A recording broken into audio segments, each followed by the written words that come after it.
Assalamualaikum warahmatullahi wabarakatuh. Perkenalkan, saya Cindy Destiara Listiani. Pada kesempatan kali ini saya akan mempresentasikan materi tentang konsep dasar pemecahan masalah matematika.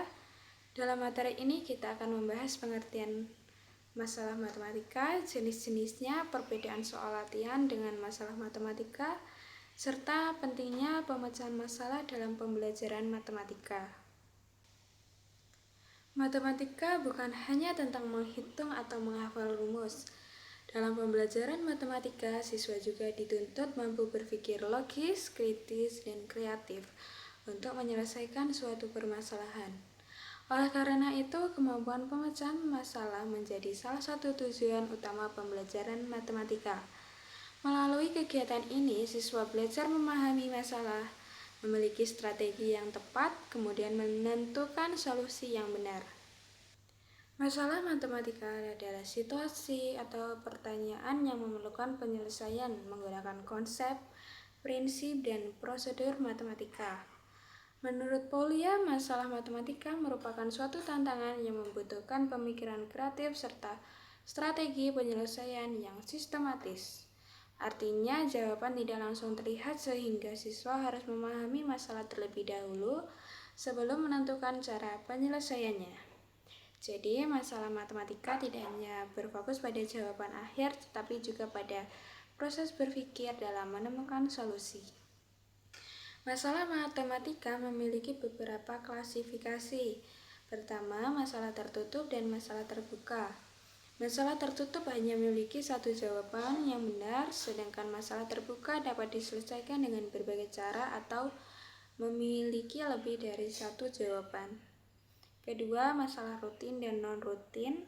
Masalah rutin dapat diselesaikan menggunakan rumus atau prosedur yang sudah dipelajari. Sebaliknya, masalah non-rutin memerlukan kreativitas, penalaran, dan strategi baru. Ketiga, masalah dengan satu solusi dan multi solusi. Masalah satu solusi hanya memiliki satu jawaban benar, sedangkan multi solusi memungkinkan beberapa jawaban atau beberapa cara penyelesaian. Soal latihan bertujuan melatih keterampilan siswa dalam menggunakan rumus atau prosedur yang sudah dipelajari. Biasanya langkah penyelesaiannya sudah jelas, sedangkan masalah matematika menuntut siswa berpikir lebih mendalam. Siswa harus memahami situasi, memilih strategi, mencoba berbagai cara, kemudian mengevaluasi hasil yang diperoleh. Jadi perbedaan utamanya terletak pada proses berpikir yang digunakan. Pemecahan masalah merupakan salah satu bagian terpenting dalam pembelajaran matematika. Melalui kegiatan pemecahan masalah, siswa tidak hanya memperoleh jawaban, tetapi juga belajar mengembangkan kemampuan berpikir tingkat tinggi atau higher order thinking skill. Kemudian kemampuan tersebut meliputi berpikir kritis, analitis, dan kreatif yang sangat dibutuhkan dalam kehidupan sehari-hari. Ada 3 kemampuan yang dikembangkan melalui pemecahan masalah. Yang pertama adalah berpikir kritis, yaitu kemampuan menganalisis informasi, mengevaluasi strategi, dan mengambil keputusan yang tepat. Kedua, berpikir analitis, yaitu kemampuan memecahkan masalah menjadi bagian-bagian kecil sehingga lebih mudah diselesaikan. Ketiga, berpikir kreatif, yaitu kemampuan menemukan ide atau cara baru dalam menyelesaikan suatu masalah sehingga siswa tidak hanya terpaku pada satu metode saja. Berdasarkan materi yang telah dibahas, dapat disimpulkan bahwa masalah matematika merupakan persoalan yang membutuhkan strategi penyelesaian, bukan hanya penerapan rumus. Masalah matematika memiliki berbagai jenis seperti masalah terbuka dan tertutup, rutin dan non-rutin, serta satu solusi dan multi solusi.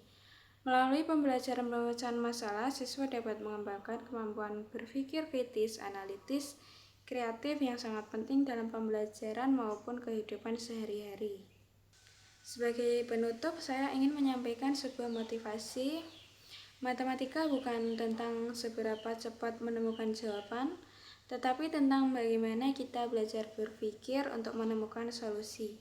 Semoga kita semakin termotivasi untuk tidak takut menghadapi soal matematika, tetapi menjadikannya sebagai sarana untuk melatih kemampuan berpikir dan pemecahan masalah. Berikut ini referensi dalam penyusunan PowerPoint, dan ini biodata dari saya sendiri.